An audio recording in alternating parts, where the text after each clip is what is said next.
Beastmaster terhebat. Bab 871. Li Qian tertegun sejenak saat mendengar suara notifikasi elektronik di benaknya. Dikombinasikan dengan pikiran yang baru saja terlintas di benaknya, saat ini, hanya satu pikiran yang tersisa di benaknya, tidak mungkin seperti itu kondisinya, kan? Tanpa ragu, ia segera mengaktifkan sistem cheat-nya dan memilih kirim. Setelah menyerahkan tugas itu, gelombang informasi tiba-tiba muncul dalam pikirannya.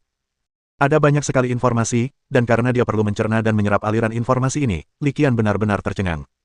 Di sampingnya, Dekan Pan Bing menyaksikan kejadian itu dan berdiri diam berjaga, tidak berkata apa-apa dan tidak berbuat apa-apa. Meskipun dia adalah Dekan Akademi Tempur, dia masih memiliki pemahaman tentang pelatihan.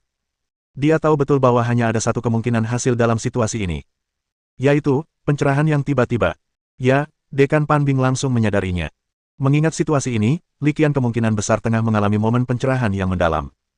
Dekan Pan Bing pernah menghadapi situasi serupa dengan pelatih atau master arai lain sebelumnya, jadi dia tidak terkejut sama sekali. Dia tahu bahwa apa yang paling dibutuhkan Li Qian saat ini adalah lingkungan yang tenang. Cobalah untuk tidak mengganggu atau mengusik pikiran mereka. Waktu berlalu dengan lambat, dan setelah sekitar 5 menit, Li Qian akhirnya sadar.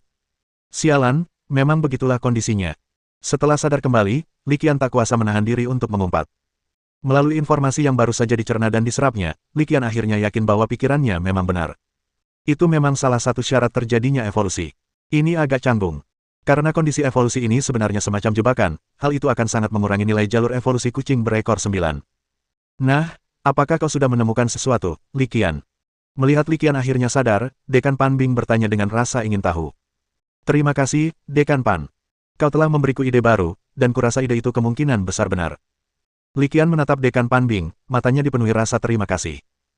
Terlepas dari apakah metode evolusi kucing berekor 9 itu konyol atau tidak, merupakan fakta yang tidak dapat disangkal bahwa Dekan Pan Bing membantunya dan memberinya inspirasi. Apakah kamu sudah menemukan solusi untuk rintangan terakhir yang kamu sebutkan tadi? Mendengar hal ini, kegembiraan Dekan Pan Bing semakin nyata. Saya memang sudah menemukan solusinya, tapi apakah akan berhasil atau tidak masih harus dilihat. Namun, saya rasa penerapannya akan sedikit merepotkan. Li Qian melihat kegembiraan di wajah Dekan Pan Bing, tersenyum canggung, lalu menjelaskan. Ya, dia memang menemukan bagaimana kucing berekor 9 berevolusi. Akan tetapi, karena keterbatasan bawaan proses evolusi itu sendiri, beberapa masalah tidak dapat dipecahkan. Ada masalah apa? Tanya Dekan Pan Bing segera setelah mendengar kata-kata Li Qian. Sekilas ekspresi cemas tampak di wajahnya. Li Qian tidak berbasa-basi dan langsung menunjukkan masalah pada metode evolusi kucing ekor 9, kita perlu menemukan subjek uji yang cocok. Bukankah kucing berekor 8 itu subjek uji yang cocok? Kata-kata Li Qian membingungkan Dekan Pan Bing, yang menggaruk kepalanya, cukup bingung. Itu kucing berekor 8, tapi bukan sembarang kucing berekor 8. Menurut solusi yang baru saja kutemukan, evolusi kucing berekor 9 membutuhkan bantuan seorang penjinak binatang. Li Qian melanjutkan topik ini. Butuh bantuan penjinak binatang. Gampang. Di Universitas Penjinak Binatang Pulau Pasir kami, saya tidak bisa menjamin apapun, tapi kami pasti bisa menemukan penjinak binatang yang memenuhi persyaratan untuk Anda. Dekan Pan Bing berpikir itu adalah masalah yang sangat sulit untuk dipecahkan, tetapi setelah mendengarkan penjelasan Li Qian, dia langsung merasa lega. Dalam pandangannya, dengan seluruh Universitas Penjinak Binatang Sazu di belakang mereka, mereka dapat memiliki penjinak binatang sebanyak yang mereka inginkan, dan jenis apapun yang mereka inginkan, mereka dapat memilikinya. Kalau begitu aku harus merepotkan Dekan Pan. Aku memang butuh seorang penjinak binatang yang bisa membantuku mengawasi evolusi. Satu-satunya syarat untuk penjinak binatang ini adalah kekuatan mentalnya harus mencapai level legendaris. Melihat keyakinan Dekan Pan, Li Qian tak ragu lagi dan langsung menyatakan syarat terpentingnya. Kondisi ini tidak sulit untuk dipenuhi oleh Dekan Pan Bing, dan Li Qian sudah mengetahuinya. Ah, ini. Ekspresi Dekan Pan Bing menjadi rileks setelah mendengar penjelasan Li Qian. Namun, dia segera tidak dapat menahan diri untuk tidak mengerutkan kening. Kalau begitu, akan ada jauh lebih sedikit penjinak binatang yang berkualifikasi, dan metode evolusi kucing ekor 9 juga akan sangat memengaruhi nilainya. Dekan Pan Bing merenung sejenak sebelum berbicara, memberikan penilaian yang objektif. Li Qian mengangguk tak berdaya, setuju, lalu menambahkan beberapa kata penjelasan lagi, aku juga baru saja memikirkan ini, tapi tak ada yang bisa kulakukan. Menurut rencanaku, kondisi ini memang tak terelakkan. Li Qian tidak memiliki kekhawatiran apapun tentang subjek percobaan evolusinya. Dengan latar belakang dan pengaruh Din Pan Bing, menemukan kandidat yang cocok untuk evolusi akan sangat mudah. Satu-satunya masalah adalah kondisi evolusi ini ada di sana, seperti ambang batas. Tentu saja, ini akan menghalangi beberapa penjinak binatang. Ya, salah satu syarat penting bagi evolusi kucing berekor 9 adalah hewan peliharaan tersebut harus membentuk kontrak dengan penjinak binatang, dan tingkat kekuatan mental penjinak binatang harus mencapai tingkat legendaris. Oleh karena itu, bagi kebanyakan orang yang ingin menggunakan hewan peliharaan untuk mencapai level legendaris Beastmaster, tidak cocok untuk kucing ekor 9. Karena sebagian besar dari mereka belum menyelesaikan transformasi kekuatan spiritualnya. Dengan adanya prasyarat ini, artinya bagi kucing ekor 9, mitra kontrak terbaik adalah seorang penjinak binatang yang hampir legendaris yang telah menyelesaikan transformasi kekuatan spiritual, atau seorang penjinak binatang legendaris. Apapun yang terjadi, tembak dulu, bidik belakangan. Cobalah, nanti kamu tahu. Dekan Pan Bing telah menyadari keterbatasan metode evolusi kucing ekor 9, tetapi menurutnya, keterbatasan ini tidak memiliki dampak yang signifikan. Lagi pula, ia adalah hewan peliharaan legendaris potensial bertipe mental. Meskipun hanya bisa dikontrak dengan penjinak binatang semi-legendaris, atau penjinak binatang legendaris atau yang lebih tinggi, ia tetap memiliki daya tarik yang besar. Baiklah. Li Qian mengangguk setelah mendengar pengaturan Dekan Pan Bing. Seperti yang dikatakannya, hal terpenting sekarang adalah melakukan eksperimen evolusi terlebih dahulu. Hal-hal lain dapat dibicarakan setelah evolusi selesai. Jangan khawatir, aku akan mencarikanmu subjek tes besok. Melihat Li Qian mengangguk, Dekan Pan Bing melanjutkan tanpa ragu. Baiklah, tidak perlu terburu-buru. Eksperimennya bisa ditunda sampai evolusi di sini selesai. Li Qian tersenyum, melambaikan tangannya, dan mengungkapkan pikirannya. Menurutnya, eksperimen evolusi itu tidak mendesak. Cepat atau lambat, itu tidak terlalu penting. Yang paling mendesak saat ini adalah proyek matahari terbenam berdarah, sekolah, yang harus ditangani terlebih dahulu. Bagus. Kalau begitu, kau bisa memfokuskan seluruh energimu pada eksperimen evolusi. Bab 872. Setelah mengesampingkan sementara penelitiannya tentang kucing ekor 9, Li Qian mengabdikan dirinya sepenuhnya pada evolusi Titan Pseudo Legendaris. Waktu berlalu dengan cepat, dan segera 10 hari telah berlalu. Setelah 10 hari bekerja tanpa henti, Li Qian akhirnya menyelesaikan semua pekerjaan evolusi. Semua tujuan yang telah ditentukan telah menyelesaikan evolusinya dan berubah menjadi Titan Pseudo Legendaris. Semuanya berevolusi menjadi total 65 Titan. Setelah menyelesaikan semua pekerjaan evolusi, pekerjaan Li Qian pada proyek matahari terbenam berdarah dianggap selesai. Dia menghela napas panjang dan tidak langsung meninggalkan lembah Driwood, melainkan beristirahat di tempat. 20 hari kerja terakhir ini telah membuatnya sangat lelah, baik secara fisik maupun mental. Sekarang pekerjaan akhirnya selesai, saya harus beristirahat dengan cukup. Demikian pula, setelah bekerja keras sekian lama, Fei Yue juga butuh istirahat yang cukup, sama seperti Li Qian. Setelah keduanya bersatu kembali, mereka kembali ke Jin Longgang melalui susunan teleportasi dan kemudian tertidur lelap di markas garnisun Jin Longgang. Mereka tidur sangat nyenyak, selama sehari semalam penuh, sebelum bangun satu demi satu. Setelah terbangun, keduanya, atas dasar keinginan sendiri, melakukan beberapa aktivitas fisik di tempat tidur sebelum kembali ke lembah kayu mati, dalam keadaan segar dan bersemangat. Sekembalinya ke lembah kumuh, Dekan Pan Bing segera datang menemuinya. Li Qian, rencana matahari terbenam merah akan segera dilaksanakan. Setelah menemukan Li Qian, Dekan Pan Bing langsung bertanya, kapan eksperimen evolusi itu akan dimulai? Eksperimen evolusiku sepertinya tidak ada hubungannya dengan proyek Crimson Sunset, kan? Tanya Li Qian, agak bingung. Dekan Pan Bing agak malu. Nah, tadi, bukankah kamu memintaku untuk mengatur subjek tesnya? Ya, itu benar. Li Qian berkata, masalah ini terkait dengan subjek uji. Kanan. Dekan Pan Bing mengangguk. Karena subjek tesnya adalah aku. Apa? Li Qian tertegun sejenak setelah mendengar apa yang dikatakan Dekan Pan Bing. Apa semua ini tentang? Mengapa ini terjadi secara tiba-tiba? Dia menatap Dekan Pan Bing, mengangkat sebelah alisnya, dan bertanya, Dekan Pan, apakah kamu yakin? Kau tahu, aku tidak 100% yakin tentang evolusi ini. Apa yang saya katakan sebelumnya hanyalah spekulasi saya. Jika kamu gagal, slot kontrak yang kamu peroleh dari peningkatan ke status legendaris akan terbuang sia-sia. Setelah Din Pan Bing naik ke peringkat legendaris, ia memperoleh slot kontrak tambahan. Li Qian tahu bahwa slot kontrak ini tidak pernah digunakan. Yang mengejutkannya, Dekan Pan Bing benar-benar berencana menggunakan slot kontrak ini di sini. Meskipun dia 100% yakin dengan eksperimen evolusinya, dia tidak akan membuat pernyataan seyakin itu dalam kata-katanya. Lagi pula, ini pertama kalinya ia berevolusi menjadi kucing berekor 9. Jika sesuatu yang tak terduga terjadi, sulit untuk mengatakan apa yang mungkin terjadi. Setelah mendengar kata-kata Li Qian, Dekan Pan Bing tersenyum dan berkata, saya sudah memikirkannya matang-matang. Saya akan menerima apapun yang terjadi, entah saya berhasil atau gagal. Saya akan menanggung sendiri konsekuensinya. Dan aku 100% percaya padamu, Li Qian. Li Qian segera melambaikan tangannya, tidak, hal semacam ini tidak mungkin tentang penyembahan buta. Jika gagal, aku tidak bisa bertanggung jawab. Dekan Pan Bing menghampiri dan menepuk bahu Li Qian, santai saja dan lakukan eksperimennya. Berhasil atau gagal, itu bukan urusanmu. Jangan merasa bersalah. Baiklah, jangan buang waktu lagi dan langsung mulai. Karena Dekan Pan Bing sudah berkata demikian, Li Qian tidak ragu lagi dan mengambil keputusan. Tanpa membuang waktu, dia segera memanggil Fei Yue dan mulai menyiapkan formasi fusi fisik. Dia tahu bahwa Dekan Pan Bing pasti akan terlibat dalam proyek matahari terbenam merah darah, jadi dia harus bergegas. Tidak ada waktu untuk disia-siakan. Fei Yue tiba di formasi dan, setelah mendengar kata-kata Li Qian, tidak dapat menahan diri untuk memutar matanya. Saya sudah sibuk selama lebih dari 20 hari, bekerja keras secara mental dan fisik. Pagi ini, Li Qian membuat saya sibuk selama lebih dari 1 jam, dan sekarang saya kembali bekerja. Li Qian melihat kekesalan di wajah Fei Yue dan merasa sedikit malu. Ia pun angkat bicara dan menjelaskan beberapa patah kata lagi. Ekspresi Fei Yue sedikit melunak setelah mendengar penjelasannya. Dia mengerti dan tidak menunda-nunda, langsung mulai menyiapkan diri. Bagi Fei Yue, menyiapkan formasi yang hanya melibatkan penggabungan tubuh fisik relatif sederhana. Sementara Fei Yue menyiapkan formasi fusi fisik, Li Qian melepaskan kucing ekor 8. Itu adalah kucing berekor 8 yang berevolusi dari kucing berekor 3 yang telah mengikutinya paling lama.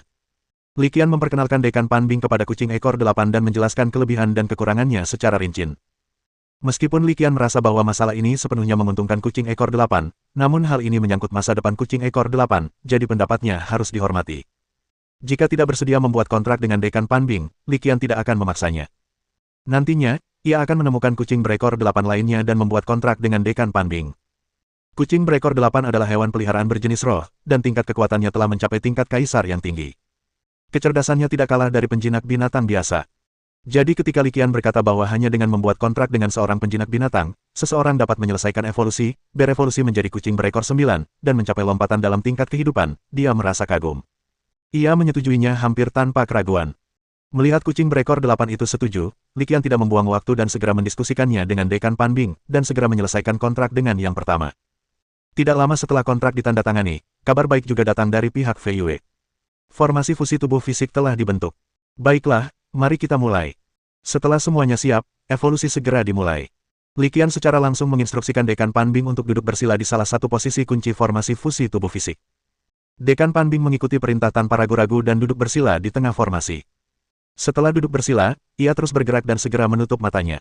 Li Qian tertegun sejenak saat melihat ini, lalu tertawa terbahak-bahak. Dekan Pan Bing melakukan ini hanya untuk satu tujuan, untuk secara sengaja menghindari terlihat dan mencegah siapapun menyaksikan proses evolusi Li Qian.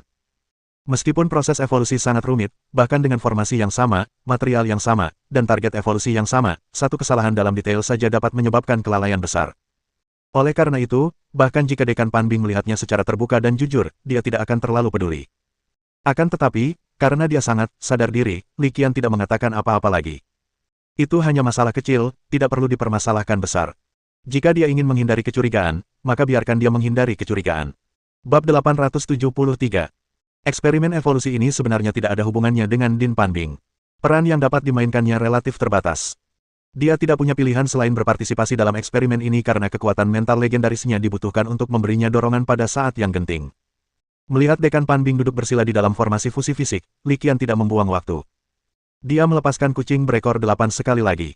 Saya menggunakan bakat penjinak binatang saya, telepati, untuk berkomunikasi sebentar dengan kucing ekor 8. Kucing berekor 8 belajar apa yang akan dilakukannya selanjutnya. Tanpa ragu, ia langsung beraksi, melesat dengan kecepatan tinggi dan akhirnya mendarat di mata kedua formasi fusi fisik. Melihat ini, Li Qian melambaikan tangannya dengan ringan, dan seketika itu juga bangkai hewan peliharaan menyerupai kucing yang legendaris itu muncul di titik kunci ketiga formasi tersebut. Ya, formasi fusi fisik ini telah ditingkatkan oleh Fei Yue. Formasi ini sekarang memiliki 3 titik kunci yang saling berhubungan. Ini juga merupakan perbaikan yang dilakukan Fei Yue berdasarkan persyaratan khusus Li Qian. Ayo kita mulai, kata Li Qian sambil menatap Fei Yue. Menurut perkiraannya, dengan mayat hewan peliharaan kucing legendaris ini, jika penggabungannya sudah selesai, kekuatan fisiknya seharusnya sudah bisa memenuhi syarat terjadinya evolusi. Sekalipun Anda belum mencapai level itu, tidak apa-apa. Karena peralatan penyimpanannya berisi bangkai beberapa hewan peliharaan kucing lainnya. Jika ia merasa kekuatan fisik tubuhnya tidak memadai, ia tidak akan ragu menambahkan mayat-mayat tersebut sebagai kayu bakar. Setelah menerima instruksi Li Qian, Fei Yue tidak ragu sedikit pun dan segera mengaktifkan formasi fusi tubuh fisik dengan menghubungkannya dengan susunan itu melalui kekuatan mentalnya. Susunan itu diaktifkan, dan sinar cahaya terpancar dari pola susunan itu. Melihat ini, Li Qian mengulurkan jarinya dan menunjuk ke arah mayat hewan peliharaan kucing legendaris dan ke arah kucing berekor 8. Dalam sekejap, 2 bola cahaya melesat keluar. Bola cahaya itu bergerak dengan kecepatan yang amat tinggi, dan dalam sekejap mata, bola itu telah melesat ke mayat kucing berekor 8 dan binatang peliharaan kucing itu. Benar saja, yang memenjarakan kedua bola cahaya itu memang 2 gu pemakan hati. Li Qian sangat menyadari bahwa bahkan setelah pemurnian, mayat hewan peliharaan kucing legendaris masih akan mempertahankan 100% energi spiritual yang tersisa. Untuk menghindari dampak apapun pada kekuatan mental kucing berekor 9 yang baru saja terbentuk, Li Qian memutuskan untuk mengambil tindakan pencegahan. Untuk menghindari kejadian yang tidak diharapkan. Saat formasi fusi fisik diaktifkan, mayat hewan peliharaan menyerupai kucing legendaris itu mulai memancarkan semburan energi darah merah tua. Energi Qi dan darah merah tua ini mulai menyebar sepanjang pola susunan formasi fusi tubuh fisik. Pada akhirnya, bagaikan sungai yang mengalir ke laut, semuanya menyatu dalam tubuh kucing berekor 8. Saat energi darah merah menyatu ke dalamnya, tubuh kucing berekor 8 mulai memancarkan cahaya evolusi. Namun, cahaya evolusi ini sangat redup, dan tampaknya mustahil untuk menyelesaikan evolusi akhir. Faktanya, pemicu tak disengaja, semacam ini sangat mudah terjadi selama pembiakan atau pelatihan hewan peliharaan sehari-hari. Meskipun hal itu dapat merangsang prosesnya, pada akhirnya mencapai evolusi sangatlah sulit. Saat kekuatan darah dan Qi terus disuntikkan, cahaya evolusi pada tubuh kucing berekor 8 menjadi semakin intens.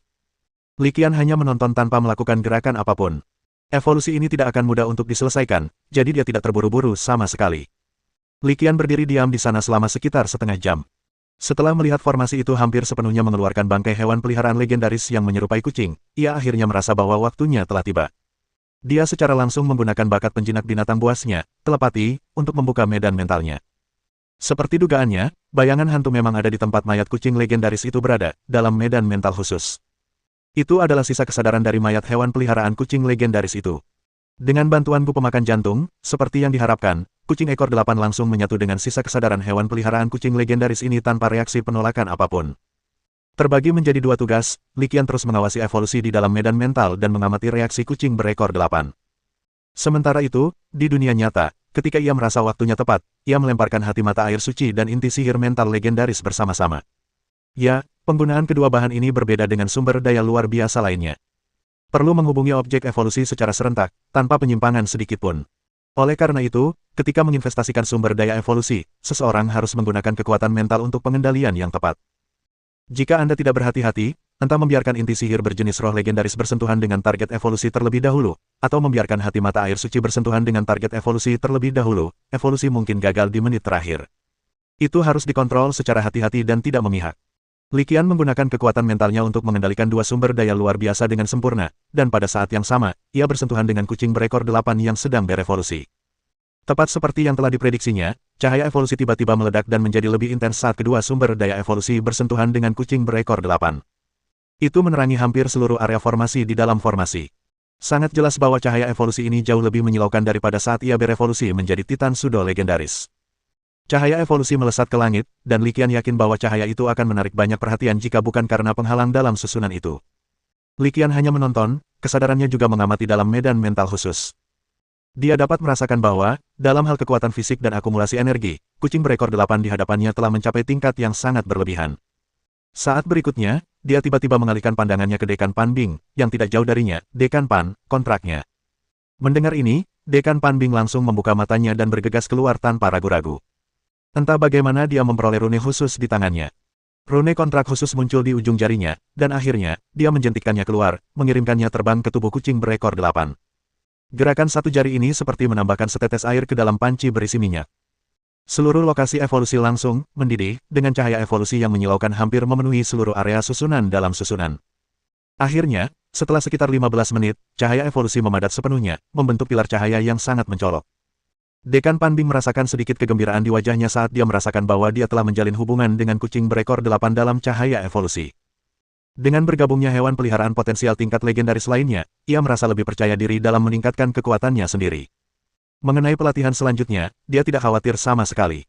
Didukung oleh Universitas Penjinakan Binatang Sanbar, dan menjadi dekan Akademi Pertempuran, setelah hewan peliharaan potensial tingkat legendaris dikontrak, mewujudkan potensi itu secara praktis merupakan suatu kepastian. Bab 874. Sinar cahaya evolusi membumbung tinggi ke angkasa, memenuhi seluruh area susunan dalam susunan hampir seketika. Melihat ini, Li Qian berhenti mencoba dan menarik kembali medan mentalnya. Sementara itu, di sisi lain, Dekan Pan Bing juga membuka matanya. Raut wajah gembira sudah tampak di wajahnya. Karena dia telah membentuk kontrak dengan kucing berekor 9 yang sedang berevolusi, dia mampu melihatnya dengan sangat jelas. Evolusi tidak mungkin menemui kejadian yang tidak terduga lagi. Pada saat ini, kucing berekor 9 yang sedang berevolusi berada dalam kondisi sangat baik. Terima kasih, Li Qian. Dekan Pan Bing menatap Li Qian dan mengucapkan terima kasih dengan tulus.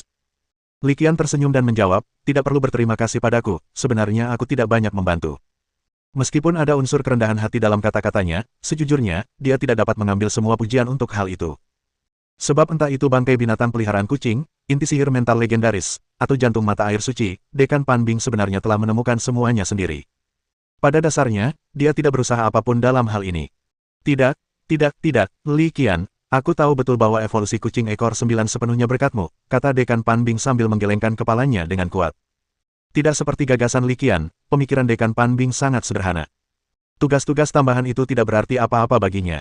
Karena tidak peduli peternak mana yang Anda pilih untuk membesarkan hewan peliharaan Anda, tugas-tugas tambahan ini tetap perlu dilakukan. Melihat sikap Dekan Pan Bing begitu tegas, Li Qian tidak meneruskan perdebatan dengannya tentang siapa yang lebih pantas mendapat pujian dan siapa yang kurang pantas mendapat pujian. Dia sangat menyadari bahwa hubungannya dengan Universitas Penjinak Binatang Sazu telah menjadi hubungan saling mendukung dan berbagi takdir.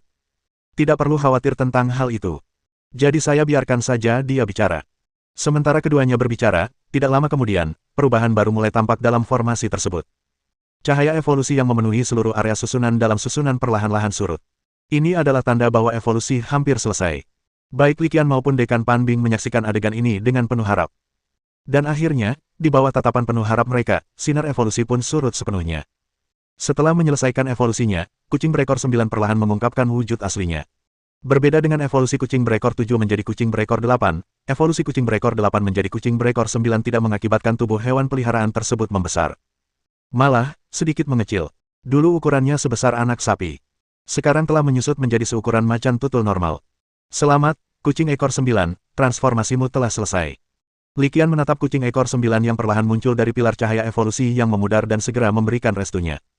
Terima kasih, Profesor Li, kata kucing berekor 9 itu sambil mengungkapkan rasa terima kasihnya. Namun, begitu mengucapkan kata-kata ini, Li Qian dan Fei Yue tercengang. Karena suaranya sangat mirip dengan Scarlet Moon. Lebih tepatnya, itu mesti tiruan dari Hisuki. Mendengar suara Fei Yue dari seekor kucing putih besar dengan 9 ekor, Li Qian merasakan hawa dingin menjalar di tulang punggungnya. Fei Yue yang berdiri di sampingnya tak kuasa menahan diri untuk tidak bergidik. Ia menatap kucing berekor 9 yang baru saja menyelesaikan evolusinya dan langsung berkata, kucing berekor 9, bisakah kau mengubah suaramu? Kedengarannya aneh bagiku. Baiklah. Suara kucing berekor 9 itu terdengar manis, dan dia langsung setuju, sambil mengubah nadanya. Ketika Li Qian mendengar suaranya yang baru berubah, sudut matanya berkedut tanpa sadar.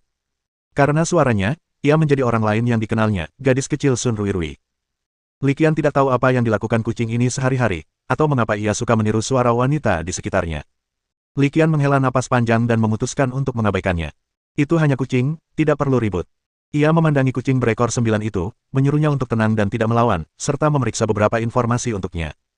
Dengan aktivasi bakat penjinak binatang, mata penglihatan sejati, informasi tentang kucing ekor 9 ditampilkan di hadapannya. Nama, kucing ekor 9. Atribut, roh. Peringkat, roh kudus tingkat 4. Potensi, legendaris. Keahlian, telekinesis penghancur batas badai mental sempurna, teknik boneka, mahir teknik menyihir, mahir teknik mengejar jiwa, mahir teleportasi, mahir hipnosis, mahir mimpi buruk, mahir penghalang mental sempurna, teknik tertinggi, kerajaan abadi sempurna, teknik tertinggi, hati keruh pemula, teknik tertinggi, pengikatan hantu pemula. Bakat, 9 mata neter. Awalnya, Li Qian tidak terlalu peduli dengan informasi yang ditampilkan melalui bakat penjinak binatang miliknya, mata penglihatan sejati. Sebagian besar informasinya sesuai dengan harapannya. Akan tetapi, ketika dia melihat bagian terakhirnya, dia tidak dapat menahan rasa tercengangnya.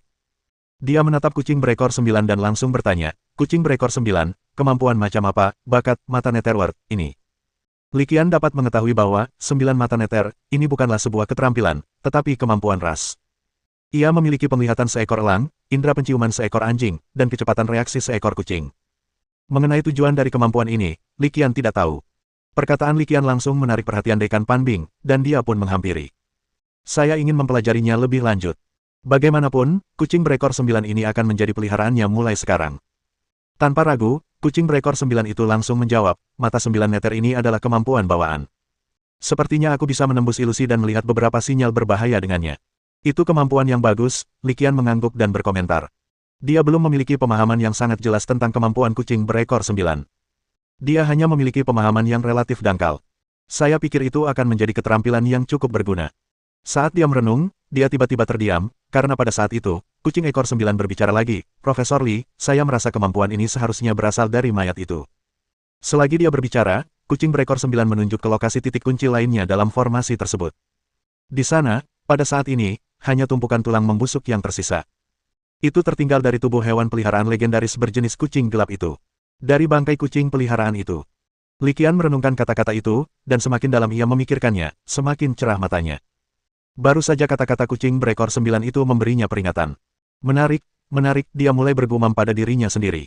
Di sampingnya, Dekan Panbing masih belum begitu paham, apanya yang menarik.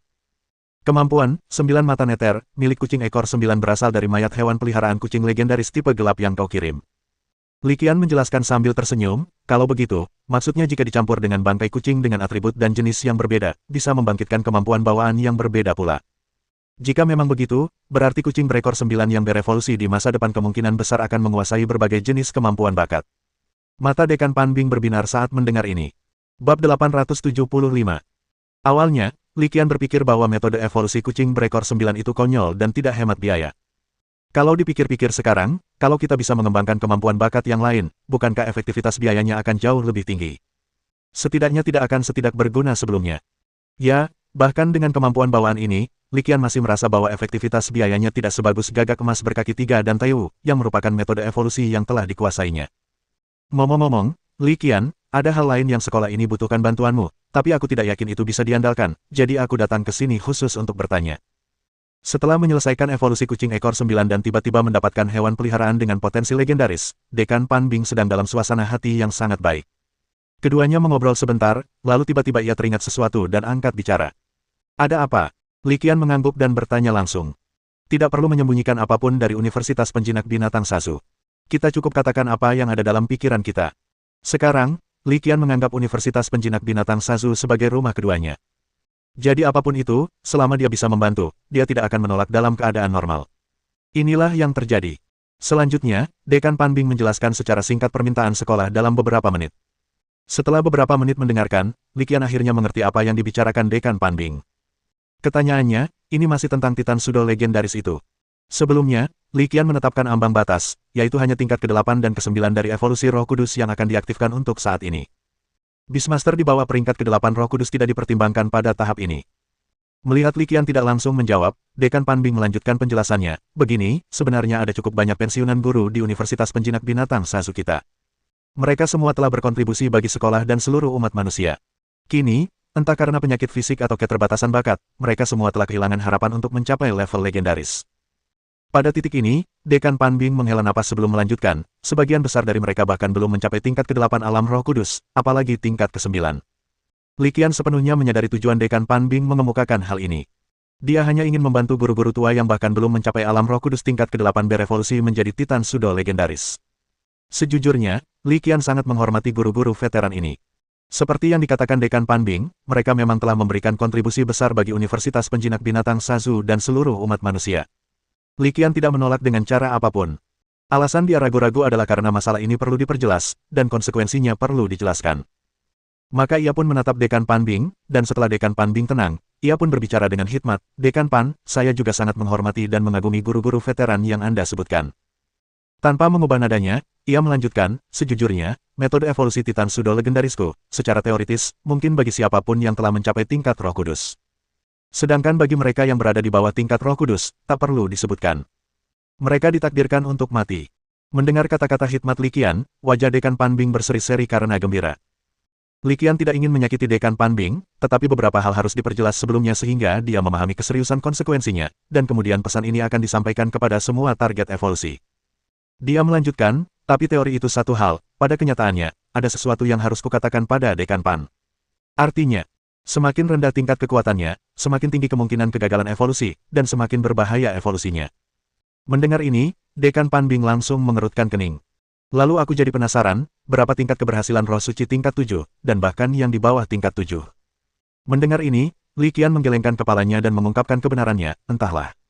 Aku belum melakukan eksperimen apapun. Alasan aku hanya memilih penjinak binatang roh suci tingkat 8 dan 9 untuk eksperimen evolusi adalah karena aku merasa lebih percaya diri dengan kedua tingkat kekuatan ini. Din Pan, kau telah melihat evolusi selama periode ini. Sekalipun kau telah mencapai tingkat ke-8 Roh Kudus, masih ada kemungkinan gagal. Li Qian berkata demikian, dan faktanya, ini adalah kebenaran. Selama periode ini, evolusi saya sendiri memang tidak 100% berhasil.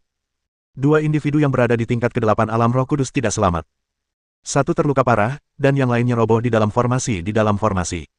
Ini masih penjinak binatang Saint Spirit level 8. Sejujurnya, kalau levelnya Saint Spirit 7 atau bahkan di bawahnya, aku tidak akan terlalu yakin. Kalau dia benar-benar ingin berevolusi, aku hanya bisa bilang, berusahalah sebaik mungkin dan serahkan sisanya pada takdir. Sambil berbicara, Li Qian memusatkan pandangannya pada Dekan Pan Bing. Begini situasinya. Saya juga bisa memimpin pekerjaan evolusi, tapi saya harap Dekan Pan bisa menyampaikan risiko dan konsekuensinya dengan jelas. Katakan pada mereka bahwa jika mereka ingin berevolusi, mereka harus siap mati kapan saja. Dan jika mereka benar-benar mati karena kecelakaan, mereka tidak bisa menyalahkanku. Li Qian tidak bermaksud menjauhkan diri, tetapi ia tidak ingin menimbulkan masalah yang tidak perlu. Entah itu kata-kata baik atau buruk, ia harus menjelaskan semuanya terlebih dahulu. Jika, dalam keadaan seperti ini, orang-orang itu masih ingin mengambil alih kendali evolusi sendiri, Li Qian tentu saja tidak akan menolak. Setelah melihat sekeliling, Li Qian mengangguk lalu berkata, lagi pula, menurutku tempat ini cukup bagus. Jika mereka ingin berkembang, aku akan sangat berterima kasih jika Dekan Pan bisa mengaturnya dan membawa mereka ke sini. Salah satu alasan Li Qian memilih untuk berkembang di sini adalah keterpencilan tempat itu, yang membuatnya mudah untuk menyimpan rahasia. Kedua, ada rencana matahari terbenam berdarah. Meskipun Li Qian tidak akan berpartisipasi dalam rencana ini, ia tetap dapat mengamatinya dari kejauhan tanpa masalah. Li Qian 100% yakin bahwa lembah Deadwood ini adalah tujuan rencananya, atau lebih tepatnya, salah satu tujuannya. Jadi saat itu, dia sebenarnya ingin tinggal dan melihat-lihat. Jadi dia mengajukan permintaan ini. Yah, seharusnya tidak ada masalah. Tapi, aku masih perlu membicarakan ini dengan kepala sekolah Yuchi, karena dialah yang bertanggung jawab atas operasi ini. Setelah memberikan tanggapan singkat, Dekan Pan Bing tidak berlama-lama di area susunan dalam susunan dan langsung meninggalkan lembah Deadwood. Li Qian memperhatikan kepergian Dekan Pan Bing, kilatan aneh terlihat di matanya. Aku jadi penasaran, berapa banyak orang yang akan berhasil dan berapa banyak yang akan binasa jika metode evolusi ini dibuka hingga ke tingkat Roh Kudus. Sambil berbicara, dia memejamkan matanya sedikit, tidak lagi membiarkan pikirannya melayang. Bab 876. Setelah Dekan Pan Bing pergi, Li Qian akhirnya tenang dan menata pikirannya. Ia mulai merenungkan apa yang telah dipelajarinya selama ini. Tugas utamanya adalah evolusi dari kucing berekor 8 menjadi kucing berekor 9.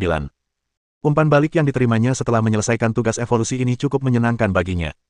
Hal pertama adalah umpan balik fisik. Melalui latihan terus-menerus, metode meditasi kekuatan super, dan umpan balik fisik ini, Li Qian dapat merasakan bahwa tubuh fisiknya telah menembus batasan tak kasat mata. Sejauh pengetahuannya, alasan mengapa level Roh Kudus disebut level Roh Kudus adalah karena ketika seorang penjinak binatang mencapai level ini, kekuatan fisik mereka telah mengalami transformasi, dan mereka telah menjadi bentuk kehidupan luar biasa yang mirip dengan binatang peliharaan. Setelah menyelesaikan misi evolusi dan menerima umpan balik dari tubuh fisiknya, Li Qian dapat dengan jelas merasakan bahwa tubuh fisiknya memang telah mengalami peningkatan yang luar biasa. Tidak berlebihan jika dikatakan bahwa ia telah terlahir kembali. Perubahan transformatif inilah yang membuatnya menyadari bahwa tubuh fisiknya kemungkinan besar telah mencapai tingkat roh suci. Kurasa aku harus lebih berusaha lagi di masa depan, gumam Li Qian dalam hati saat merasakan perubahan kekuatan fisiknya. Setelah menerima umpan balik dari tubuh fisik, kekuatan keseluruhannya mencapai tingkat Saint Spirit, yang berarti tubuhnya sekarang sebanding dengan hewan peliharaan tingkat Saint Spirit pada umumnya. Tubuh telah mengalami transformasi luar biasa, dan salah satu kemampuannya tidak dapat disangkal. Artinya, sebagian besar keterampilan binatang peliharaan juga dapat dipelajari oleh penjinak binatang. Secara teori, setelah kekuatan fisik seorang penjinak binatang mencapai tingkat Saint, mereka dapat mempelajari semua jenis keterampilan hewan peliharaan. Tentu saja, ini hanya teori. Pada kenyataannya, karena ambang batas dan kesulitan pembelajaran jauh lebih tinggi daripada hewan peliharaan biasa, dalam keadaan normal, penjinak binatang hanya akan memilih beberapa keterampilan bertahan hidup atau keterampilan melarikan diri untuk dipelajari. Sedangkan untuk keterampilan menyerang, hanya sedikit penjinak binatang yang akan mempelajarinya, karena akan memakan banyak waktu dan tidak ada gunanya. Setelah kekuatan fisiknya meningkat ke tingkat Roh Kudus, Li Qian memiliki pemikiran yang sama dalam benaknya. Meskipun ia seorang peternak, ia juga seorang penjinak binatang. Pasti akan ada pertempuran yang harus dihadapi di masa mendatang. Agar tidak menjadi beban atau titik lemah bagi hewan peliharaannya sendiri, Li Qian juga memutuskan untuk mempelajari beberapa keterampilan melarikan diri dan bertahan hidup. Oleh karena itu, diperlukan waktu yang cukup banyak dalam hal ini. Memikirkan hal ini, Li Qian tidak dapat menahan diri untuk mendesah bahwa sungguh tidak ada cukup waktu. Saya berharap dapat membagi waktu 1 jam menjadi 2 jam untuk dihabiskan. Selain umpan balik fisik yang memungkinkan tubuh Li Qian menembus keterbatasannya dan benar-benar mencapai tingkat roh suci, memiliki kemampuan khusus yang hanya dimiliki oleh roh suci, umpan balik dalam hal kekuatan mental juga sangat berlimpah. Setelah menerima umpan balik ini, ia menemukan bahwa kekuatan mentalnya telah mencapai puncak tingkat kaisar. Hanya sejengkal saja dari mencapai tingkat roh kudus. Li Qian memperkirakan bahwa selama dia dapat menyelesaikan misi penelitian lain pada binatang peliharaan tingkat legendaris, kekuatan mentalnya seharusnya mampu menembus ke tingkat roh suci. Meskipun itu bukan pertempuran utama, Li Qian cukup puas dengan meningkatkan kekuatan mentalnya ke tingkat ini dalam waktu yang singkat. Jari emas, benar-benar sesuai dengan namanya. Ia sepenuhnya mengabaikan akal sehat dan logika. Terakhir, ada poin pencapaian. Setelah menyelesaikan penelitiannya tentang evolusi kucing berekor 7 menjadi kucing berekor 8, ia telah mengumpulkan 63 poin prestasi. Kali ini, setelah menyelesaikan penelitian evolusi dari kucing berekor 8 menjadi kucing berekor 9, ia memperoleh 12 poin lagi.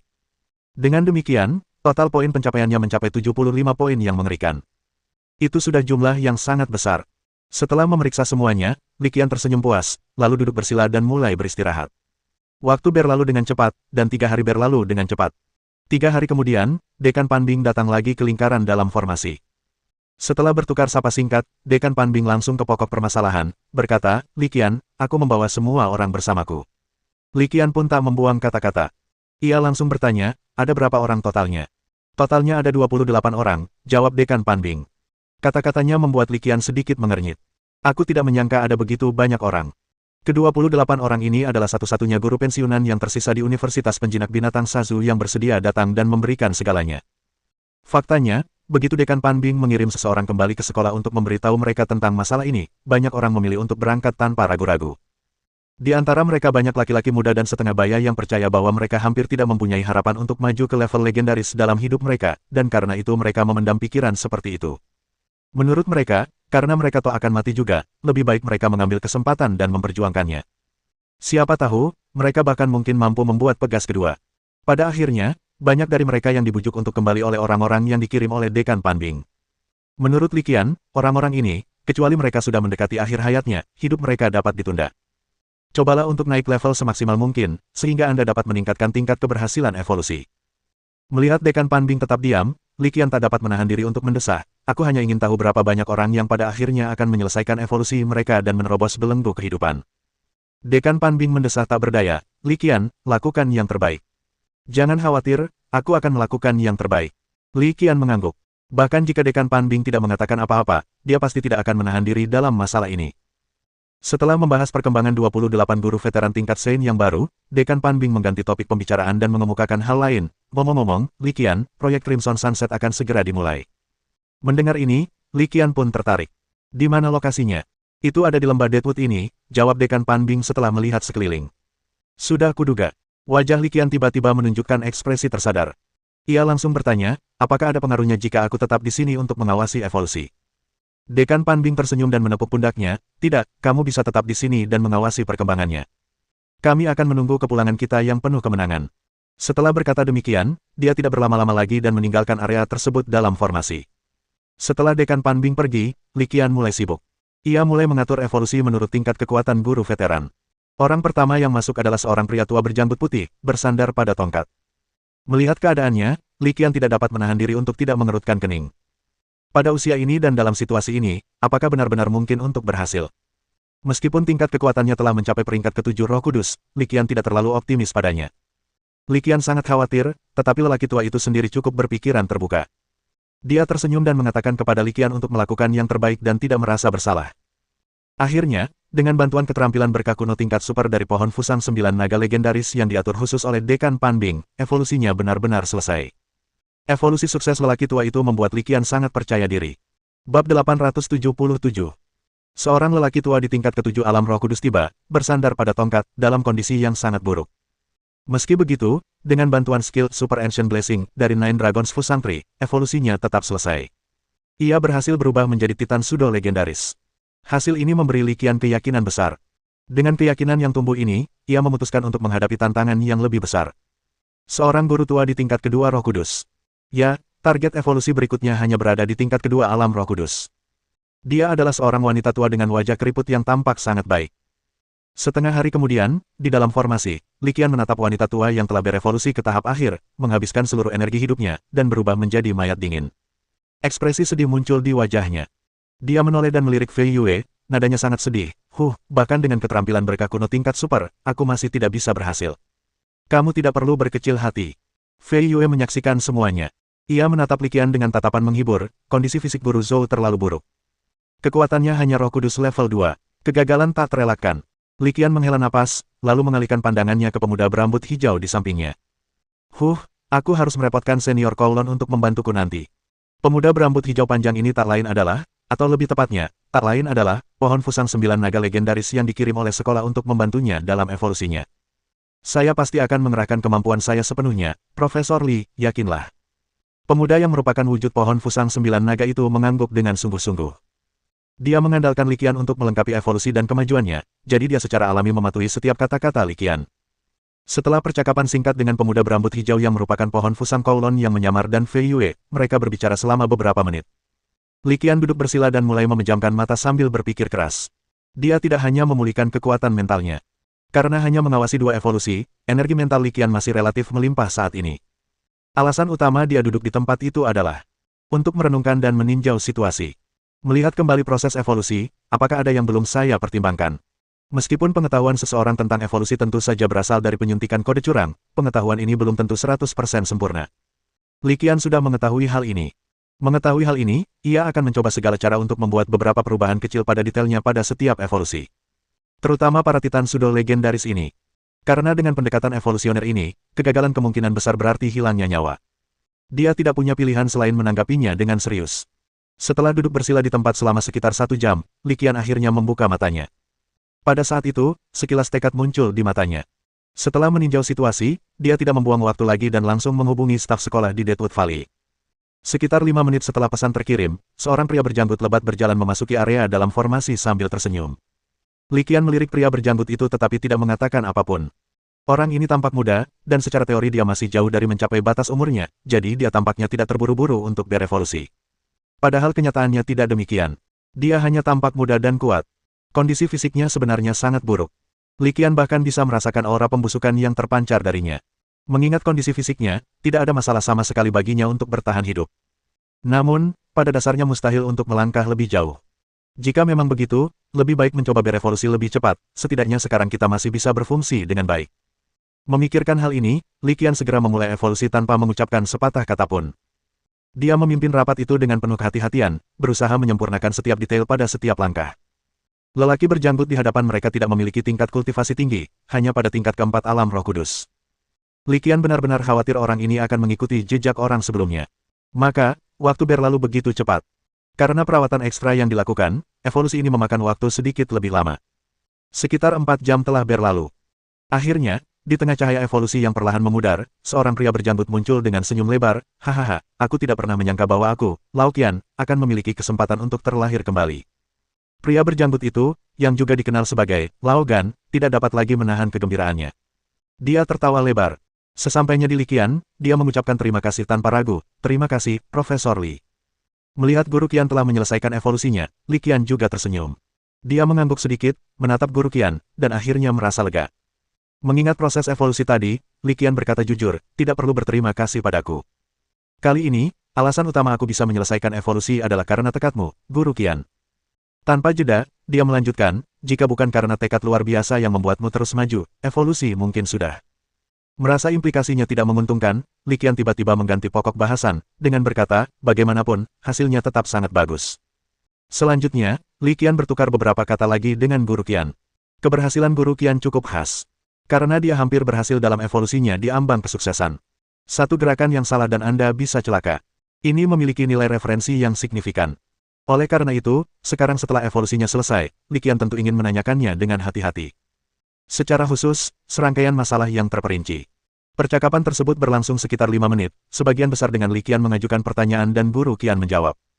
Begitu dia merasa sudah cukup memahami informasinya, Li Qian mengangguk dan membiarkannya meninggalkan formasi di dalam area formasi.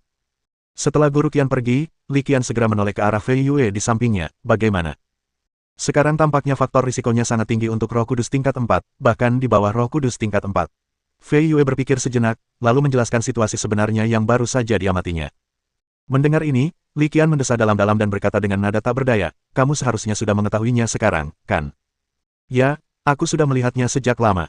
Sungguh beruntung Guru Qian bisa menyelesaikan evolusinya sekarang, Fei Yue menimpali, suasana hatinya juga agak muram saat ini. Li Qian melihat ke arah Guru Qian pergi dan menggelengkan kepalanya. Kita istirahat dulu. Kalau kita lanjutkan, meskipun kekuatan mentalku masih cukup, emosiku akan hancur.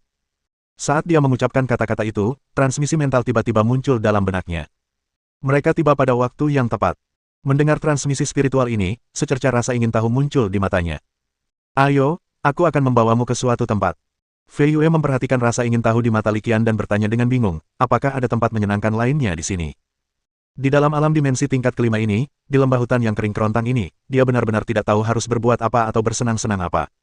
Bukankah tempat ini seharusnya penuh dengan bahaya dan ancaman di setiap kesempatan? Li Qian tersenyum tipis, dan tanpa ragu, memimpin jalan ke satu arah. Mungkin tidak ada tempat yang menyenangkan, tapi ada tempat-tempat menarik hari ini. Melihat ini, Fei Yue mengikutinya tanpa ragu, selangkah demi selangkah. Li Qian menoleh ke belakang dan menyadari Fei Yue mengikutinya, jadi ia sedikit mempercepat langkahnya. Ikut aku akan mengajakmu berkeliling. Mengikuti arahan transmisi mental, Li Qian membuat beberapa putaran dan segera tiba di ruang terbuka. Fei Yue menatap ruang terbuka, mengerutkan kening, dan keraguannya semakin dalam. Namun, sesaat kemudian, terjadi perubahan mendadak. Li Qian yang berjalan di depan tiba-tiba menghilang. Melihat ini, Fei Yue tiba-tiba merasa panik. Ia secara naluriah melangkah, dan tak lama kemudian sosoknya menghilang dari tempatnya. Detik berikutnya, kedua sosok itu muncul di suatu ruang sempit. Jadi, disinilah tempatnya. Li Qian melirik ke sekeliling ruangan kecil itu dan raut wajah penuh kesadaran muncul di wajahnya. Fei Yue tak dapat menahan diri untuk menimpali, aku tak pernah membayangkan ada tempat tersembunyi seperti itu di dalam lembah kayu layu. Saat keduanya berbicara, mereka menyadari bahwa setidaknya ada 60 atau 70 orang berkumpul di tempat kecil itu. Banyak di antara mereka yang merupakan kenalan. Ketika Dekan Pan Bing melihat keduanya masuk, dia tidak ragu-ragu dan segera menghampiri untuk menyambut mereka. Li Qian memandang Dekan Pan Bing dan bertanya, Dekan Pan, apakah ini titik awal operasi? Meskipun dia sudah mengetahui jawabannya, dia masih ingin memastikannya. Dekan Pan Bing mengangguk. Proyek Crimson Sunset akan segera dimulai. Li Qian menyadari bahwa bukan hanya Dekan Pan Bing, tetapi semua orang di ruangan kecil itu pun memasang ekspresi yang sangat serius dan hikmat. Suasananya agak berat. Rasanya seperti awan gelap tengah menekan kota, mengancam untuk menghancurkannya. Dekan Pan Bing mengangguk dan mengucapkan dua kata, iya. Dia berhenti sejenak, lalu melanjutkan, memberi instruksi, sebentar lagi, kalian hanya boleh tinggal di sini atau pergi. Jangan bertindak sendiri. Meskipun kami memperkirakan operasi ini tidak terlalu berbahaya, kami selalu takut akan hal yang tidak terduga. Setelah mendengarkan instruksi Dekan Pan Bing, Li Qian menepuk dadanya dan berkata dengan bijaksana, jangan khawatir, kami tahu posisi kami. Setelah operasi dimulai, kami akan tetap di sini dan menonton pertunjukannya. Sebenarnya, jika Dekan Pan Bing dan yang lainnya tidak mengatakan bahwa tempat ini tidak berbahaya, dia tidak akan pernah datang ke sini. Tentu saja, Dekan Pan Bing tidak mungkin mengiriminya pesan telepati untuk memintanya datang dan mengamati. Tepat ketika Li Qian dan Dekan Pan Bing sedang berbicara, di depan kelompok yang berjumlah 60 atau 70 orang, di posisi paling dalam, Kepala Sekolah Yuchi dengan hikmat mengeluarkan perintah, sekarang, saya umumkan bahwa operasi matahari terbenam merah darah telah resmi dimulai. Bersiap untuk pertempuran. Saat keempat kata dahsyat itu jatuh, cahaya dari susunan pemanggilan itu langsung memenuhi seluruh bidang penglihatan dalam ruang sempit itu. Saat cahaya dari susunan ajaib itu jatuh, hampir 200 orang langsung terlihat. Ketika Li Qian dan Fei Yue melihat pemandangan ini, mereka tertegun dan terdiam sesaat.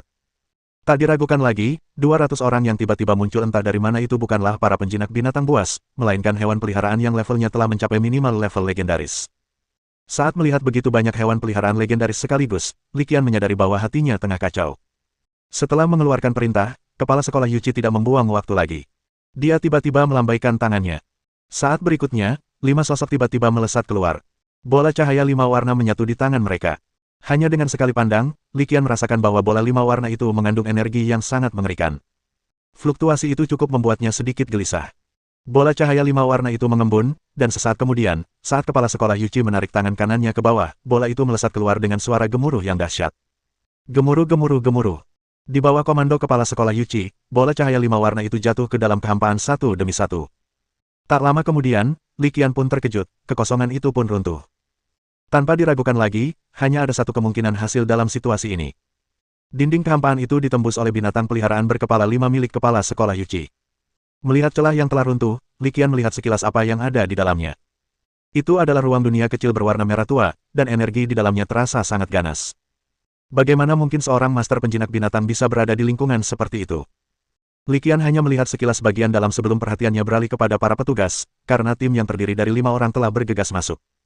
Di dalam dunia miniatur merah tua yang bersebelahan dengan lembah kayu mati, Dekan Pan Bing melihat pemandangan bagian dalam dengan jelas dan tak dapat menahan diri untuk bergumam pada dirinya sendiri, ini.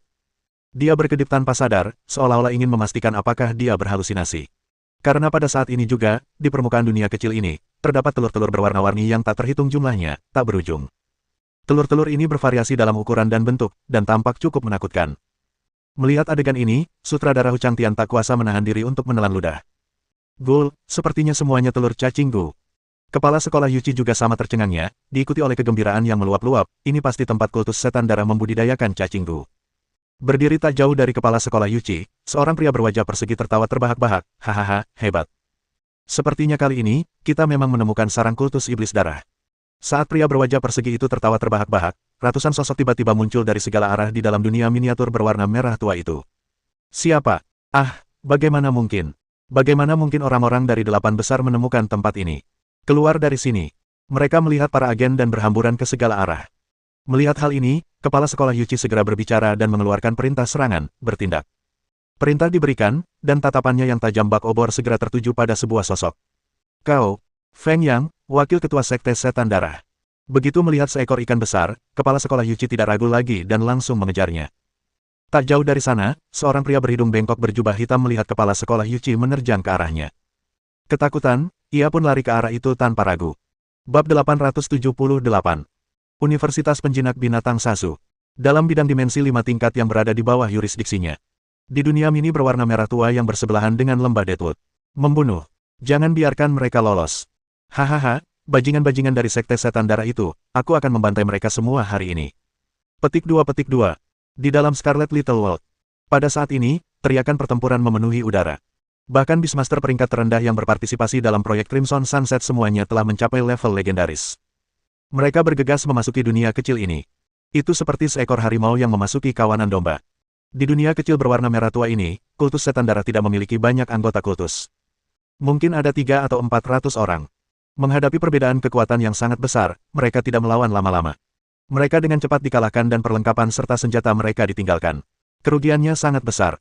Selain itu, selama pertempuran, semua penjinak binatang yang berpartisipasi dalam operasi memberikan perhatian khusus pada telur cacing Gu di tanah. Mereka mengeluarkan segala macam keterampilan tanpa ragu-ragu. Oleh karena itu, dibandingkan dengan anggota kultus setan darah yang menderita kerugian besar, nasib telur cacing Gu ini bahkan lebih tragis. Hampir hancur seluruhnya. Kurang dari 1 dari 10 yang bertahan hidup. Selama pertempuran, seorang pria parubaya dengan janggut 3 inci tiba-tiba berhenti. Dia melihat sekeliling dan kemudian mulai merenung. Sesaat kemudian, dia berubah menjadi seberkas cahaya dan menghilang. Dia mendekati kepala sekolah Yuchi dan bertanya, "Guru, apakah Anda sudah bertemu dengan Feng Yang?"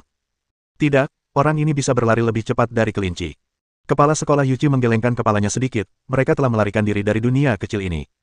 Saya khawatir itu mungkin taktik pengalihan perhatian, jadi saya tidak melanjutkan pengejaran. Pria parubaya berjanggut panjang itu berkata, "Guru, Anda benar tidak mengejarnya." "Ada apa, Hanmo?" tanya kepala sekolah Yuchi. Hanmo mengerutkan kening. "Guru, aku merasa ada yang tidak beres dengan dunia kecil ini." "Bagaimana?" desak kepala sekolah Yuchi. Sebenarnya pada saat ini dia juga merasakan ada sesuatu yang salah. Hanmo berkata, ada 3 hal yang tidak benar. Pertama, masalah ini berjalan terlalu mulus. Dari pengumpulan personel hingga menerobos penghalang kehampaan, lalu menyusup ke dunia merah tua kecil ini, semuanya berjalan sangat lancar. Bahkan sedikit melampaui ekspektasi. Kedua, para penjaga di sini. Baru saja aku perhatikan dengan saksama, dan hanya tersisa kurang dari 500 penjaga di dunia kecil ini. Yang terpenting, tidak ada satupun karakter legendaris. Terakhir, ada Feng Yang. Dia berlari dengan sangat tegas dan cepat. Seolah-olah kita membuat persiapan sebelumnya. Perkataan Hanmo juga membuat kepala sekolah Yuchi berpikir keras. Tepat saat kepala sekolah Yuchi tengah berpikir keras, seberkas cahaya lain melesat mendekat. Ini Din Panbing. Kepala sekolah, ada yang tidak beres di sini. Dekan Panbing tampak cemas. Kita harus mengungsi secepatnya. Mendengar perkataan Dekan Panbing, kepala sekolah Yuchi langsung mendesak, "Oh, Anda juga menyadari ada sesuatu yang salah." Dekan Panbing berkata dengan tidak sabar, "Saya tidak menyadarinya." Itu saja. Saat mereka berbicara, lingkaran pemanggilan menyala, dan kucing berekor 9 yang baru saja menyelesaikan evolusinya muncul di depan kepala sekolah Yuchi dan Hanmo. Ketika melihat binatang piaraan yang tiba-tiba muncul, bentuknya seperti kucing, besarnya seperti macan tutul, seluruhnya berwarna putih, dan memiliki 9 ekor, Hanmo berseru kaget, seekor kucing berekor 9.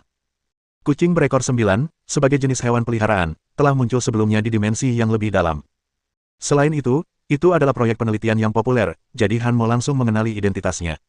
Apakah Profesor Li berevolusi darinya? Lanjutnya, Dekan Panbing mengangguk. Dia tidak menjelaskan lebih lanjut tentang masalah itu, tetapi malah menatap kucing berekor 9. Kucing berekor 9 itu segera mengerti apa yang dimaksud penjinak binatang buasnya. Kepala sekolah Yuchi, Guru Han, kemampuan bawaanku, 9 mata neter, sedang mengeluarkan peringatan. Kucing berekor 9 itu mengulurkan satu kakinya dan menunjuk ke ruang di antara kedua alisnya. Tepat pada saat ini, sebuah mata vertikal berkedip di antara kedua alisnya. Mata vertikalnya berkedip-kedip tak menentu, memancarkan cahaya redup dan menakutkan. Kelihatannya aneh sekali. Apa yang diperingatkannya kepada kita? Tanya kepala sekolah Yuchi. Kucing berekor 9 menjawab, kengerian besar akan menimpa kita. Bahkan seekor kucing, saat ini, dapat menunjukkan ekspresi seperti manusia di wajahnya. Ia merasa cemas dan panik. Di mana teror besar yang kau bicarakan? Desak Hanmo. Kucing berekor 9 itu menundukkan kepalanya dan menatap tanah. Itu tepat di bawah tanah. Saat ia berbicara sebagai tanggapan, mata vertikal di antara kedua alisnya terbuka sepenuhnya. Ia tidak lagi berkedip-kedip dan tidak menentu seperti sebelumnya. Saat berikutnya, seberkas cahaya ungu pucat tiba-tiba keluar dari mata bawah kucing ekor 9, yang terletak di antara alisnya. Sinar itu menyapu area tersebut dan dengan cepat menghilang sepenuhnya. Setelah menarik kembali pancaran sinar yang dipancarkan 9 mata neter di alisnya, tampaknya ia telah mengonfirmasi beberapa informasi. Aku bisa merasakannya bahkan lebih mengerikan darimu. Katanya kepada kepala sekolah Yuchi dengan yakin. Kepala sekolah Yuchi terkejut ketika mendengar ini. Sekilas ekspresi keheranan melintas di matanya. Jelas, apa yang baru saja dikatakan kucing berekor 9 itu juga membuatnya terkejut. Perlu diketahui bahwa kekuatannya telah mencapai tingkat dewa. Mereka adalah dua kekuatan besar tingkat dewa dalam operasi ini. Meskipun dia baru saja naik ke peringkat dewa, kekuatannya jauh melampaui para penjinak binatang legendaris biasa. Namun, saat ini, kucing berekor 9 berkata bahwa teror yang tidak dikenal itu lebih kuat darinya. Dia tidak punya pilihan selain menanggapinya dengan serius. Dia bertukar pandang dengan Hanmo dan Dekan Panbing. Segera setelah itu, perintah diberikan, mundur. Segera. Tinggalkan dunia kecil ini sekarang juga. Aku akan melindungimu. Dengan kekuatan mentalnya yang luar biasa, ia langsung menyampaikan perintah ke pikiran semua personel yang terlibat dalam operasi di dalam dunia kecil itu. Para penjinak binatang yang ikut serta dalam proyek Crimson Sunset semuanya agak bingung ketika mereka tiba-tiba mendengar perintah ini. Mereka tidak begitu yakin mengapa kepala sekolah Yuchi tiba-tiba mengeluarkan perintah seperti itu. Bukankah situasi saat ini baik-baik saja? Mereka bingung, tetapi mereka tidak menghentikan apa yang mereka lakukan. Mereka segera menghentikan serangan dan patuh mengikuti perintah, memulai perjalanan mundur mereka. Yakni, celah pada penghalang spasial yang baru saja terbuka. Tepat saat kelompok penjinak binatang menerima perintah dari kepala sekolah Yuchi dan mulai mundur, tiba-tiba, tanah di dalam dunia mini berwarna merah tua mulai bergetar hebat. Cepat, keluar dari sini. Ada sesuatu di bawah tanah. Getaran tanah langsung dirasakan semua orang. Hanmo, mengingat peringatan dari kucing ekor 9, mendesak mereka melalui komunikasi mental. Adapun kepala sekolah Yuchi, dia berada di posisi terakhir. Pada saat ini, dia tidak yakin apakah semua orang dapat dievakuasi dengan aman sebelum monster dari bawah tanah muncul. Bab 879. Di dalam dunia mini berwarna merah tua, langit redup, cahaya dan bayangan rendah, dan fluktuasi hebat terpancar dari tanah. Merasakan fluktuasi yang berasal dari bawah tanah, tidak hanya kepala sekolah Yuchi, Dekan Panbing, dan Hanmo, tetapi semua penjinak binatang menjadi agak bingung. Meskipun tingkat kekuatan mereka semua telah mencapai tingkat legendaris, mereka tetap tidak dapat menahan rasa takut setelah merasakan fluktuasi ini. Ini juga menunjukkan betapa mengerikannya monster yang tersembunyi di bawah tanah. Sekarang mereka akhirnya mengerti mengapa kepala sekolah Yuchi tiba-tiba mengeluarkan perintah pada saat ini. Beritahu mereka untuk segera mundur. Tepat saat para Beastmaster yang ikut serta dalam proyek Crimson Sunset mundur tanpa ragu-ragu, di saat yang sama, alis kepala sekolah Yuchi berkerut dalam, membentuk kerutan dalam. Dia merasakannya dengan saksama dan telah memperhatikan adanya fluktuasi energi yang sangat mengerikan yang datang dari bawah tanah. Merasakan fluktuasi energi ini, hatinya sudah bergejolak dengan gelombang keterkejutan. Bahkan jika dilihat dari intensitas energi yang kurasakan saat ini, monster di bawah tanah sudah lebih kuat dariku, dan dengan selisih yang signifikan. Kepala sekolah Yuchi berspekulasi bahwa monster di bawah tanah, bahkan jika mereka belum mencapai tingkat dewa tingkat menengah, mungkin sangat dekat. Tepat saat dia mengerutkan kening karena khawatir, seberkas cahaya menyambar, dan dalam sekejap mata, sesosok tubuh muncul di depannya. Pengunjungnya adalah Zheng Hongliang, seorang pensiunan profesor dari Universitas Sazu Animal Frolics. Seperti kepala sekolah Yuchi, dia adalah penjinak binatang tingkat dewa. Kekuatannya bahkan lebih besar dari kepala sekolah Yuchi, dan dia sudah memiliki 2 binatang peliharaan tingkat dewa. Melihat kedatangan Zheng Hongliang, kepala sekolah Yuchi menghela napas lega. Zheng tua, kali ini, kita harus melawan musuh bersama-sama lagi. Ya, kita perlu memberi mereka waktu untuk mundur. Zheng Hongliang melihat ke tempat kepala sekolah Yuchi baru saja membuat celah spasial dan menggelengkan kepalanya sedikit. Dia menarik kembali pandangannya, melirik ke arah kepala sekolah Yuchi, dan tak dapat menahan diri untuk mengeluh, aku merasa kamu terlahir dengan tubuh yang penuh kesialan. Ketika kami menjalankan misi bersama, ke dimensi berikutnya, hanya ada beberapa kali saja semuanya berjalan lancar. Dia terus berbicara tanpa henti, sambil mengeluh, saya hampir terbiasa dengan hal itu. Mendengar hal ini, kepala sekolah Yuchi mengangkat bahu tanpa daya, saya tidak bisa menahannya, dan saya tidak menyangka hal ini akan terjadi. Dilihat dari situasi saat ini, kemungkinan besar ada mata-mata di tim kami. Kultus Iblis Darah pasti sudah tahu tindakan kita sejak lama. Tempat ini kemungkinan besar adalah jebakan yang sengaja mereka gali. Zheng Hongliang mengangguk dan kemudian menimpali, untungnya, kamu menemukannya lebih awal, kalau tidak, akibatnya akan tak terbayangkan. Mendengar kata-kata Zheng Hongliang, kepala sekolah Yuchi tersenyum canggung, bukan aku yang menemukannya, melainkan Xiao Pan. Melihat ketertarikan Zheng Hongliang, kepala sekolah Yuchi melanjutkan, mengganti topik pembicaraan, aku akan memberitahumu detailnya saat kita kembali. Keduanya memusatkan perhatian dan terus mengamati. Tak lama kemudian, Zheng Hongliang menyadari ada yang janggal. Sebelumnya, aku penasaran bagaimana mungkin ada begitu banyak telur cacinggu di sini. Sekarang sepertinya telur-telur inilah yang pecah dan darah yang merembes keluar yang membangunkan monster di bawah tanah. Telur cacinggu ini adalah atap perangkap.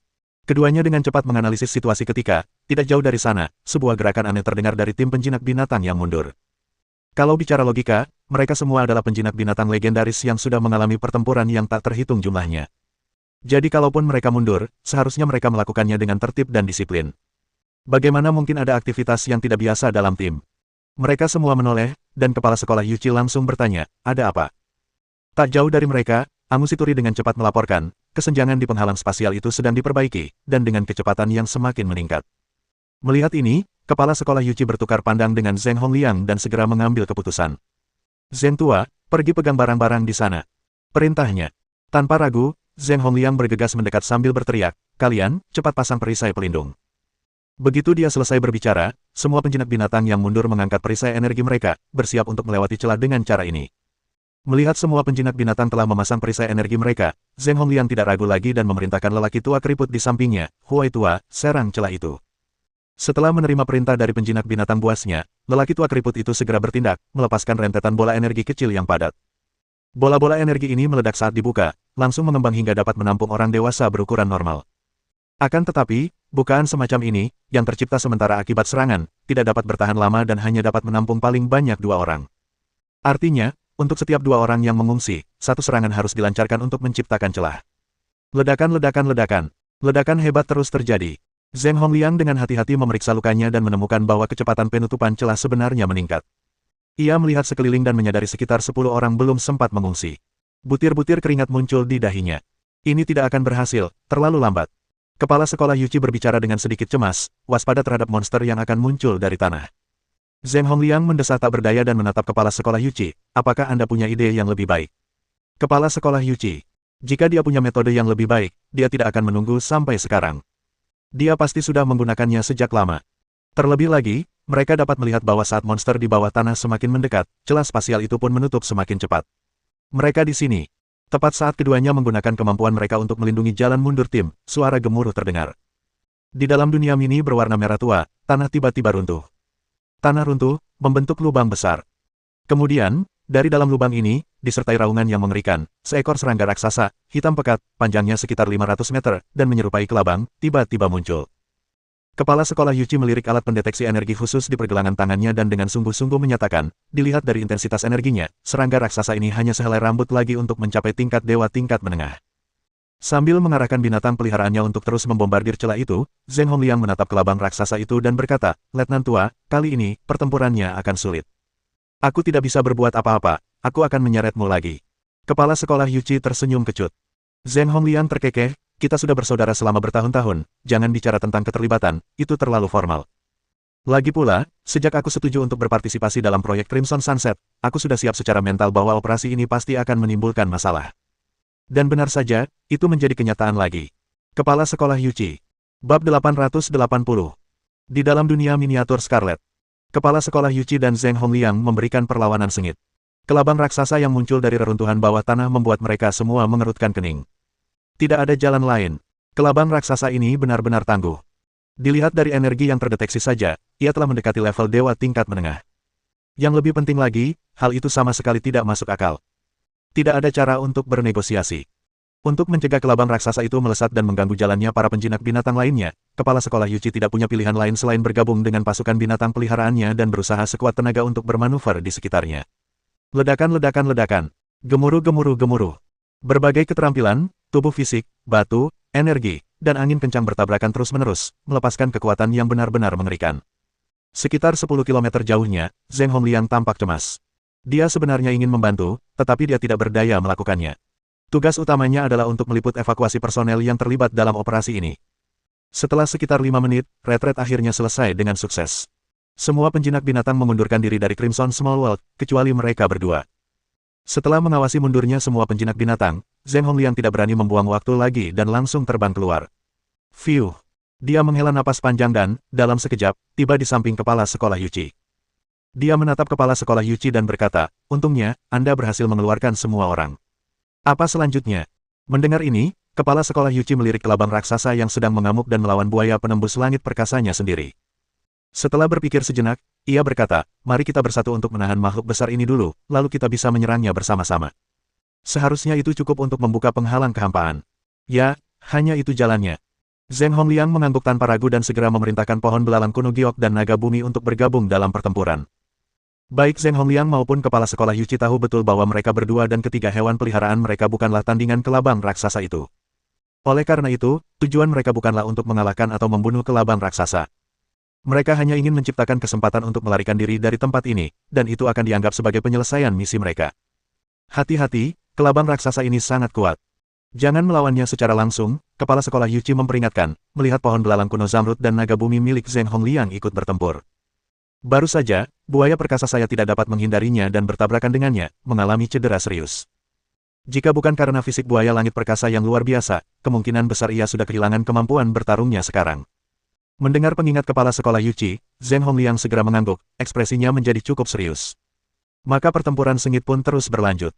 Seluruh Crimson Small World terguncang dan jungkir balik karena pertempuran mereka. Jika pertempuran terus berlanjut, bahkan kepala sekolah Yuchi bertanya-tanya apakah dunia kecil berwarna merah tua ini akan hancur oleh gempa susulan pertempuran.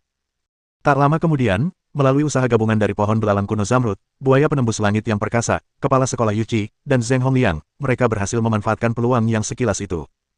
Cacing tanah memanfaatkan kesempatan langka ini dan melancarkan serangan ganas. 3 paku tanah besar berbentuk kerucut terbanting ke bawah. Sasarannya bukanlah kelabang raksasa, melainkan tembok pembatas dunia kecil yang tak jauh dari sana. Ledakan.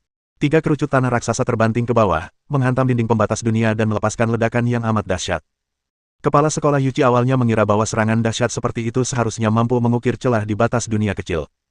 Seperti yang sebelumnya dia perintahkan kepada hewan peliharaannya untuk dilakukan. Tetapi apa yang dilihatnya setelah serangan itu melampaui ekspektasinya. Karena tembok pembatas Crimson Small World benar-benar bertahan kokoh setelah beberapa waktu berguncang dan bergetar. Ya, serangan yang dilancarkan cacing tanah gagal menciptakan lubang. Zheng Hongliang sangat jelas tentang kekuatan serangan naga bumi peliharaannya. Tetapi justru karena dia mengetahui hal ini dia merasa terkejut. Secara teori, mengingat kekuatan serangan naga bumi, seharusnya tidak mungkin ia tidak bisa menembus penghalang batas. Ini merepotkan. Melihat ini, wajah kepala sekolah Yuchi langsung berubah muram. Ia pun angkat bicara dan menyatakan pendapatnya, ketebalan dinding pembatas di kedua sisi dunia kecil ini jelas berbeda. Jelas lebih sulit untuk keluar dari sini daripada masuk dari luar. Di samping itu, sambil berbicara, ia memfokuskan pandangannya pada kelabang raksasa itu. Kemunculan makhluk ini pasti telah meningkatkan ketebalan dan kekuatan batas dunia kecil ini. Jadi, apa yang harus kita lakukan sekarang? Zheng Hongliang juga melihat kesulitan yang dihadapi. Melihatnya dengan jelas adalah satu hal, tetapi pertanyaannya adalah, bagaimana kita menyelesaikannya? Saat berkomunikasi dengan buaya langit perkasa untuk melanjutkan menghadapi kelabang raksasa, kepala sekolah Yuchi angkat bicara, mengungkapkan pikirannya, kita harus mendapatkan kerjasama dari lembah kayu kering untuk melancarkan operasi. Dia tidak memanggil hewan peliharaan lainnya. Dalam pertempuran di level ini, memanggil hewan peliharaan di bawah peringkat dewa hanya memberi sedikit pengaruh pada situasi keseluruhan. Demikian pula Zheng Hongliang juga tidak melakukan hal itu. Desis-desis-desis. Tepat saat keduanya berdiskusi tentang cara menghadapi kesulitan yang akan datang, kelabang raksasa itu tiba-tiba mengeluarkan semburan cahaya gelap setelah mendesis beberapa kali selama pertempuran. Dalam cahaya gelap, momentumnya terus meningkat. Diselimuti cahaya gelap, tiba-tiba ia melesat keluar, kecepatannya meningkat drastis dalam sekejap. Bang bang bang. Pohon belalang kuno giok menunjukkan wujud aslinya sebagai manusia pohon raksasa. Menghadapi serangan ganas kelabang raksasa, ia tak mampu menghindar, dan salah satu lengannya terpotong oleh kaki-kakinya yang tajam dan beruas-ruas. Raungan, raungan, raungan. Dengan satu lengan terputus, wajah manusia pohon raksasa itu berubah kesakitan. Tanpa diragukan lagi, bahkan bagi manusia pohon, kerusakan seperti itu dianggap cukup serius. Melihat ini, hati Zheng Hongliang mencelos. Kita harus bergegas dan mencoba menghubungi pihak lawan. Dengan kecepatan seperti ini, kita tidak akan bertahan lebih lama lagi. Lembah Deadwood, di dalam subruang. Li Qian melihat anggota tim berbaris keluar dan bertanya dengan sedikit bingung, Dekan Panbing, ada apa? Apakah operasinya selesai secepat ini?